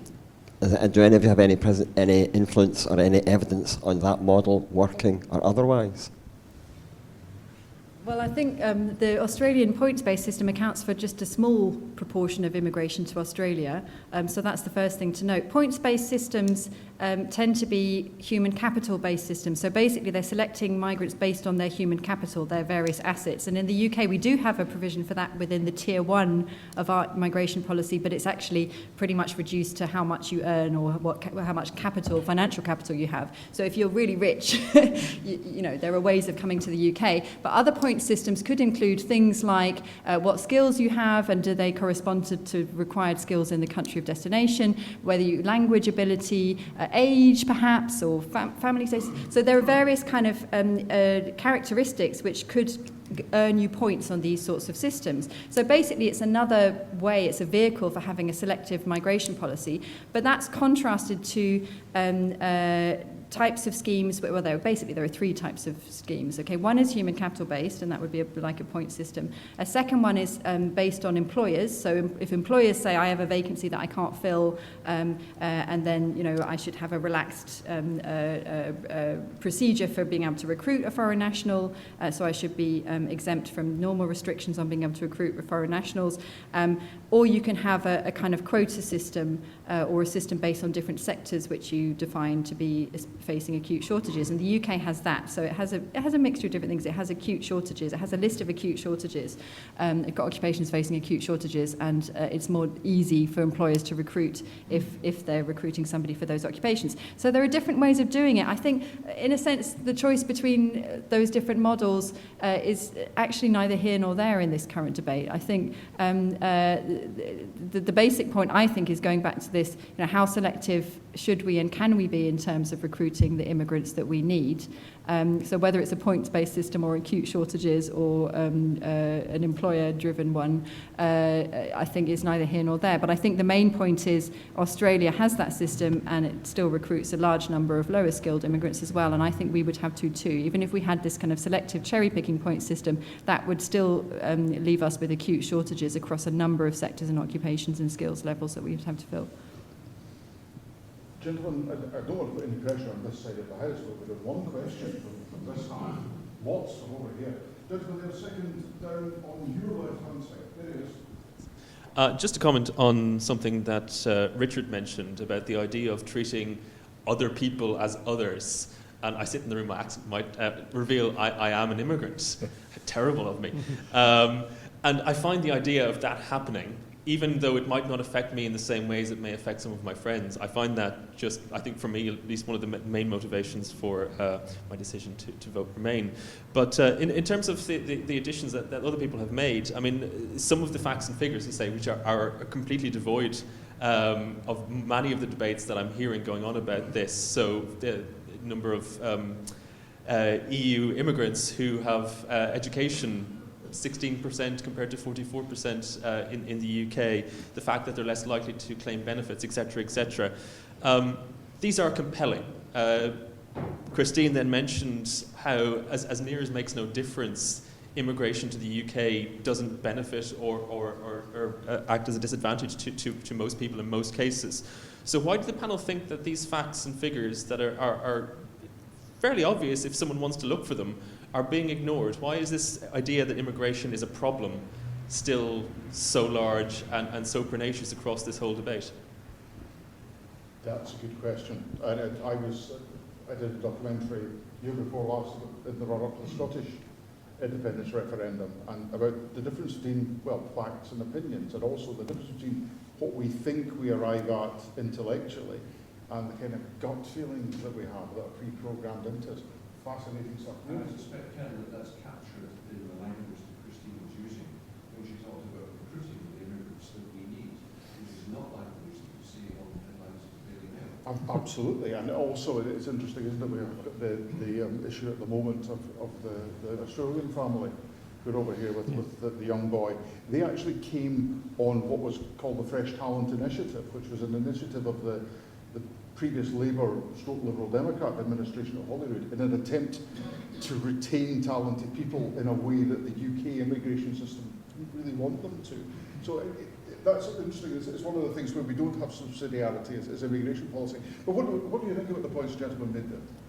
Richard, well, you could argue in a number of different ways. One, you could think that it's a problem specifically to the Conservative Party, who have an issue in general sense with migration. One could argue that. But I think, generally speaking, I think during times when we have economic recession, where we have particular issues where there are cuts to welfare, there are austerity measures about the welfare state, then we tend to scrabble about looking for groups of people to blame.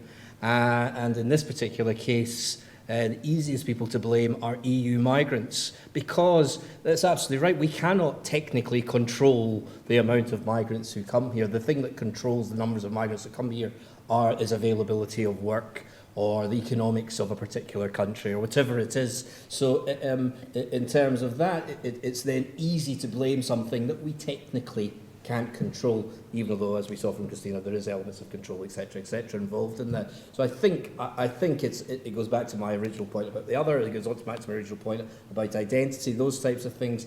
I have a feeling it's about looking for somebody to blame. David, is it as simple as that? Well, I'm not sure. I come from a department where I'm the only Scot, and there are 4 Irish people in the department. I don't victimise them, I'm too small. But, I mean, one of the interesting things, it seems to me, is that actually you get pockets of resentment against immigrants, which are often not located in the places where the immigrants are. And London is a fantastic case in point in that there's huge numbers of immigrants and virtually no ill will towards immigrants in London. It's more around the coastal parts of the southeast and so on that these issues arise. And I think a lot of it is myth, beliefs around people not having access, for example, to the labour market. And that's not to say that younger people are struggling, because often the immigrants, as you just said, are better qualified than they are, and they're more willing to take on the tasks that are not that popular in doing. But nevertheless, you get this build-up of resentment, and I just don't think that has happened to the same extent in Scotland. You do, partly because of the crush on public services is much less. I mean, one thing I'm acutely aware of, because my daughter's involved in this in Wimbledon, is how much pressure there is on school places in England and in the south in particular. And of course, if your child is not getting into the school of your choice as a result of that, then as a result of immigration, then that may well be seen as a highly negative. But I think a lot of it is built around myths, and of course the inability to deploy the resources so that this kind of rationing doesn't take place. Christina? I would also just add the role of political elites, because there's a huge incentive, temptation for political parties to tap into these kinds of concerns, to legitimise them, to articulate them.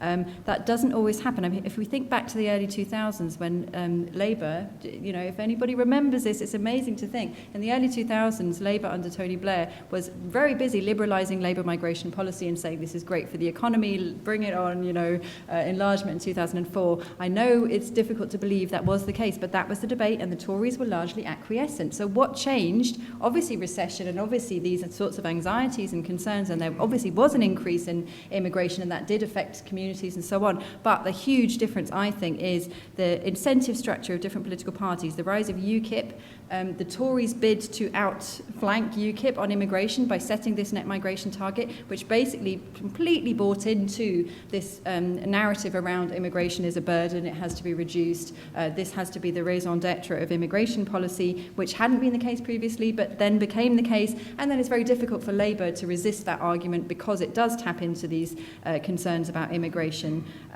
So I think these party political dynamics have played a huge role. And I think one final factor, of course, is just this, I'd put this in a broader trend in terms of a decline of deference to elites. So this idea that,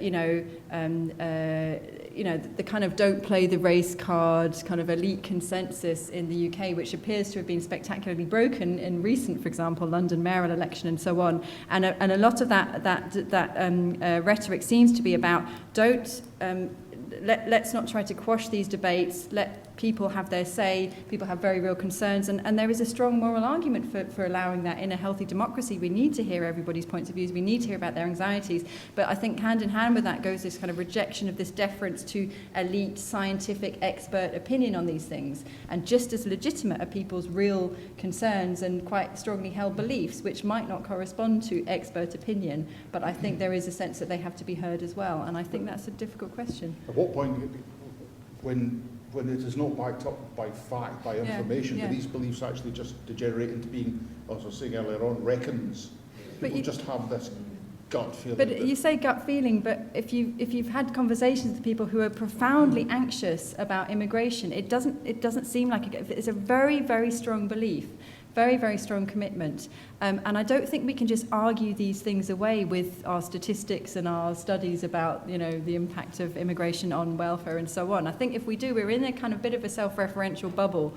So I think they do have to be addressed and acknowledged. And I think we have to find fora where we can combine both sorts of debate. People can express their very real concerns, and we can have some injection of some sort of research or evidence and so on into the debate, but we can kind of somehow have those two coming together rather than in sequestered kind of discrete venues. Yes. One of my concerns is that you left us with the trailing line that the real problem is non-EU migration. And yet, if that is a concern, particularly a lot of the things we will speak about, that concern is going to be used by those who say, well, at least let's do something about the EU. And you guys have told us that that won't make any difference, quite rightly so. Can you be absolutely clear what we would have to leave to do something about non-EU migration if people really wanted to do that? The civilized world, democracy, capitalism. There must be a really hard-hitting answer to that. I mean... Convention of Human Rights? yeah, sure. But I mean, no, I can't think of any European country. I mean, look, when European countries try to restrict immigration, they usually end up decoupling restrictive rhetoric from lenient practice. Look at Berlusconi's Italy, one of the most hardline in terms of, we will crack down on immigrants and so on. What happens? Absolutely nothing in practice, but large numbers of irregular migrants. So, that's when liberal democracies try to get tough on immigration, then immigration usually comes via the back door. I know that's a bit simplistic, but it's tough rhetoric, but actually nudge and a wink. Let them work in the small SMEs in North Italy, which happens on a massive scale, and then we'll just grant amnesties every few years. That's been the Italian approach. What about I'm not really familiar with it, but what about the case of Japan? I'm not very familiar with. Couldn't really comment on Japan, but I think that's a very different type of society and culture. Yeah. I'm not sure that that's replicable in European countries. Yes. Sorry, can I come back maybe to you and to Christina? This question of people voting, as it were, on their gut instinct. That may be one thing, but, countries can't run on gut instinct. They have to run on evidence and well-defined, delivered policy for the benefit of the whole. So government by gut seems to me a complete disaster. It's a constant battle, isn't it, between heart and head. The person I would point to is Drew Weston. You've heard of Drew Weston, Professor Drew Weston of Emory University in Atlanta, and he wrote a book called The Political Brain. And he, like Laura Cram, Professor Laura Cram, your colleague, puts people into MRI scanners and observes their brains as they're making political decisions. And what he finds is, it's a bit like phrenology. It's still a very coarse measure, but there is a rush of blood to the emotional areas of the brain first, and then the intellectual part of the brain catches up and almost ex post facto rationalises it. But you're right, and one of the problems that you've raised there is that it's what Christina was saying. It's the lack of respect for political elites. That political elites have become, well, it's difficult not to in a responsive democracy, but they've almost come to pander to some more extreme views rather than. Yeah. Richard. Just say I had a conversation with a high-standing MSP in the Scottish Government, and I talked to him about evidence-based policy, and he said almost never do they make evidence-based policy. What they do is they make policy, and then they look for the evidence. And then once they find the evidence, that's when the policy fits. And that tends to work, and that tends to be how politics works. And that, I think there was a lot of truth in that. And I appreciated his honesty in saying that. The great advertising guru David Ogilvy said that certainly in his industry, they used market research a bit like a drunk man uses a lamppost, more for support than for illumination. And I think that's true of a lot of the research work that is done for government. I'm sorry, David, but you must be used to people going, oh well, I'll cherry pick this bit. Right, I think we'll take one last question. Can I ask what the sense of the panel is? Say we stay in the EU. Where does the immigration issue go thereafter? So this magic bullet that has been held out by those who say let's leave doesn't happen. We have a leader of the government that is still trying to push the idea of getting immigration down to tens of thousands. Where does this debate go thereafter? I think it goes into difficult territory, and that's tied up with the future of the Conservative Party. It's difficult, once you've let the wolf out of the cage to put it back in again very easily. And I think there will be an element of, and this is more general, post the referendum. It isn't obvious to me that we won't have the kind of further debates that we've had after the Scottish referendum. You've got a thing called the losers' consent. If for some reason the losers don't consent to the outcome, then you get a continuing debate, and where exactly that leads, I don't know. I shudder to think that there might be a return to this issue. But depending on the political dynamics, it's not impossible.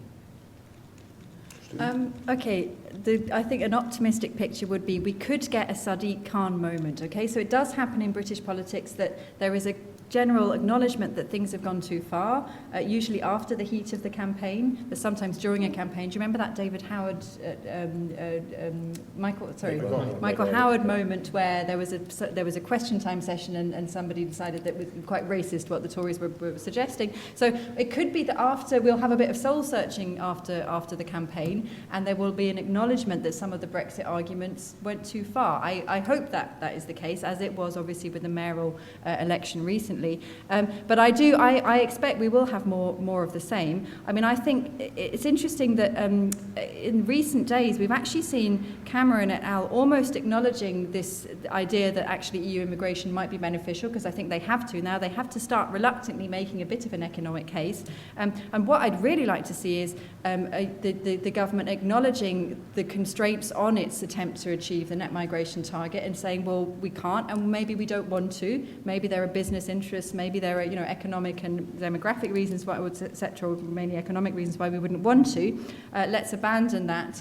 I don't think that will happen, because we know that Theresa May and David Cameron have had repeated opportunities to abandon the net migration target. I think they consider it more politically risky to let go of that signal that they want to reduce immigration. I think abandoning the net migration target would be interpreted as not being interested in managing immigration anymore. So I expect we will have more of the same. What I think we should see is it was really a cross-party commission, a proper wide-ranging debate across the political spectrum about immigration and its impacts, as they had in Germany, and that, just very briefly, that really paved the way for the current more progressive response that we're seeing in Germany in terms of labour migration and refugee policy. They've had the debate, they got it out of their system, they moved on. I wish we could do that too.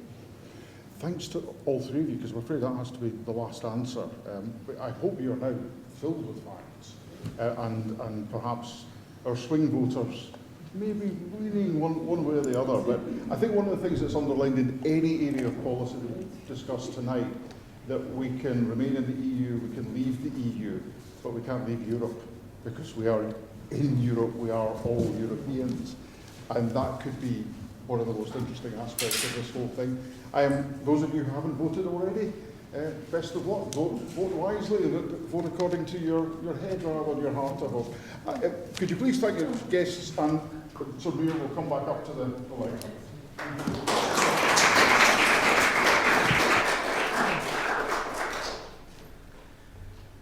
Well, Ken, thank you for chairing that so ably and for making us think, and thanks to David and Richard and Christina for what they've said to us tonight. There's a lot to take away and think about, and a lot to worry about, and the phrase government by gut instinct is one that I will take away and agonise over, so thanks for that, Anne. There's always a commercial at the end of these things, and this is the commercial. The third in our series of these events is on the 7th of June, that's next week, and it will be about constitutional matters. It will look at Britain's place in Europe and engagement with European law, and that turns out to be desperately interesting, whatever the outcome is. I mean, the point that we are in Europe, if we stay in, how do we stay in? What does Cameron's deal mean? And if we leave, which of many options that recognise the reality do we actually end up going for? There's human rights, and then there's quite a lot of work that Michael Keating and his colleagues have been doing on the effects that a Brexit outcome would have on Scotland and on the independence debate and on the relationships that we've so painstakingly established within the UK. So that promises to be an interesting and a lively session, and do come along. As always, lots of details about that debate and about the rest of the series on the website. The papers will be published. The write-up of today will be published, and there'll be one or two papers that will appear that we won't have a time to organise events for, because this was all shoehorned in between the Scottish election and the June referendum date. So there are papers about research and innovation, papers about environmental issues that you can read on the website. And the last thing is, we know where you live. I think we have emails from most of you, and the staffers in the RSE who've been working very hard on this will be sending you evaluation questionnaires. So do fill them in, and look forward to seeing you all and lots of others too next week. And thanks again to our speakers.